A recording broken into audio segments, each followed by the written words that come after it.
y'a ye k'a fɔ ko a ko a kɛlen ka kɛ degun dɔ ye Bamakɔ ye an filɛ yɔrɔ min na ko tɛ kɛra a kɛcogo tɛ nin ye parce que Mali bɛ gɛlɛya la an filɛ yɔrɔ min na bon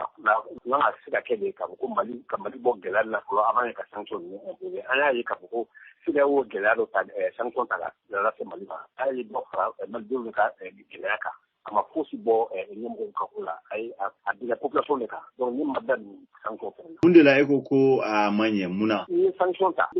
de ko ka se ka bɔ a la yɛlɛma ka se ka don ko la est-ce que a bɛna yɛlɛma don ko la ma da o ko de la c'est pour n k'a ma bɛn parce que a gɛlɛya fɛnɛ mana bɔ la a bɛna tila ka bin population de kan c'est pour n ko bon vraiment ne ma da la k'a fɔ ko a tɛ se ka ɲɛ sɔrɔ. N'i y'a ye a sɛbɛnfura in fɛnɛ kɔnɔna la u ko u y'a ye k'a fɔ jɛkulu mun sigilen don bɛnkan sɛbɛn lawaleyali kan ko u ma lajɛrɛ kɛ kabi san 2021 wagati la ni ɲangili u yɛrɛ ka fɔli la mɔgɔ minnu kɛlen ka gɛlɛya don Algérie bɛnkan sɛbɛn lawaleyali ko la bi Mali ni minnu ye marifa ta ɲɔgɔn kama u ko mɔgɔ 26 olu bɛ fini ta jamana ye mais o wagati kelen na an ɲɛ b'a la an y'a ye marifatigi jɛkulu fɛnɛ bɔra ka kuma dɔw fɔ dɔgɔkun tɛmɛnen na e ye mun faamuya o ko fɛnɛ na? An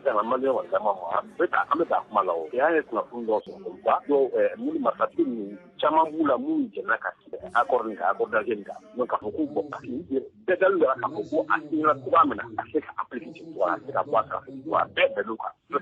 donc ko fo ka segin a kan tuguni ka bɛn cogoya kɛ c'est yɔrɔ min na dɔɔni yɔrɔ dɔw bɛ yen olu ka appliquer la o armée constituée olu bɛ ka nalen o fɛn dɔ bɛ ka kɛ la o a bɛ ka bɔ a sira fɛ mais dɔw de bɛ yen a ka gɛlɛn olu ka se ka bɔ a sira fɛ. Mali jamana ye jaabi jumɛn di nin ko la? Bon nin kuma nin fɔlɔ an ma fɛn mɛn fɔlɔ Mali ma encore an ma kunnafoni sɔrɔ fɔlɔ Mali ka réaction sɔrɔ fɔlɔ par rapport à ça mais an sigilen bɛ k'a makɔnɔ. Komi i yɛrɛ ye kunnafoni di la Malidenw hakilila ye mun de ye nin ko in na? Malidenw hakilina fanba ye min ye k'a fɔ ko accord nin a signera cogoya min na a se ka appliquer accord nin kɛra wagati min na o tun kɛlen bɛ ka muru da Mali kan na donc maintenant o wagati tɛmɛna gɛlɛya minnu b'a kɔnɔ maliyɛn fanba olu ma jɛn n'a ye k'a fɔ ko accord nin a signera cogoya min na k'a appliquer voilà o ye maliyɛn fanba ka hakilinata ye an ye sɛgɛsɛgɛli ninnu kɔfɛ an sera ka mun sɔrɔ. Mali tun y'a fɔ wagatinin dɔ la ko u ni marifatigi jɛkulu ko u bɛna sigi ka kuma kɛ ko ka u b'a fɔ min ma ko relecture intelligente ni o ye ka segingali kɛ accord yɔrɔ dɔw kan ni hakili ye o ko bɛ cogo di? Bon an y'a kuma mɛn effectivement mais a baara daminɛna an tɛ se ka fɛn f'o la fɔlɔ a baara ma daminɛ mais ministre de la reconstruction kɔni